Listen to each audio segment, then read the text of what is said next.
தலைவரோட கூலி இன்னிலிருந்து இன்னும் 50 நாள் தான் இருக்கு. இன்னைக்கு இங்க இருக்கிற போஸ்டர் மட்டும் பாருங்க. இந்த ஒத்த போஸ்டர் போதும் செம்ம தாங்குங்க. அந்த அளவுக்கு வந்து பாத்தீங்கன்னா தலைவரோட ஸ்டில்லு வேற லெவலா இருக்கு. நேத்து ஃபர்ஸ்ட் சிங்கிள் வேற லெவலா பட்டையை கிளப்புச்சு. இன்னைக்கு குட்டிருக்க ஸ்டில்லு வந்து பாத்தீங்கன்னா வேற மாதிரி இருக்கு. படத்துல இது வரைக்கும் நீங்கள் தலைவரை பார்க்காத ஒரு வில்லலிசம் கலந்த கேரக்டர்ல வந்து பாத்தீங்கன்னா சூப்பர் ஸ்டார் அவர்கள் வந்து நடிச்சுக்கிட்டு இருந்தாரு. நடிச்சு முடிச்சிட்டாரு கூலியில. இன்னும் கொஞ்சம் ஒர்க் மட்டும் தான் பாக்கி இருக்கு. அந்த ஒர்க்கையும் முடிச்சிருவாங்க. இனிமே எவ்ரி வீக் வந்து பாத்தீங்கன்னா ஒரு அப்டேட் உளுந்துகிட்டே இருக்க போகுது. கூலி படம் ஆகஸ்ட் 14th ரிலீஸ் ஆக போகுது. எல்லா லாங்குவேஜ்லயும் ரிலீஸ் பண்றதுக்கு போஸ்டர் வந்துருச்சு. பார்த்துக்கிட்டே இருப்பீங்கன்னு நினைக்கிறேன். போஸ்டரை பார்க்க வேண்டியவங்களாம் பாருங்க.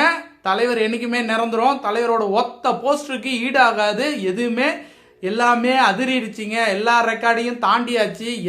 இருக்கிற எல்லா ரெக்கார்டையும் மேலே தூக்கி போட்டு கூலி வந்து பாத்தீங்கன்னா வேற ஒரு இடத்துல வந்து போய் நின்றுட்டு இருக்கு. இதை வந்து இந்தியா முழுவதும் கொண்டாடிட்டு இருக்காங்க. உலகம் முழுவதும் கொண்டாடிட்டு இருக்காங்க. தலைவரோட வெற்றி வந்து மிக மிக மிக மிக அருகில் அப்படின்னே சொல்லலாம். இன்னும் ஒரு 50 நாள்ல வந்து பாத்தீங்க அப்படின்னா தலைவரோட படம் உலகம் பூரா வெற்றி பெற்று வெற்றி கொடி கட்டி பறக்க போகுது. அது வந்து கண்டிப்பா அது வந்து எல்லாருக்கும் தெரிஞ்ச விஷயம்.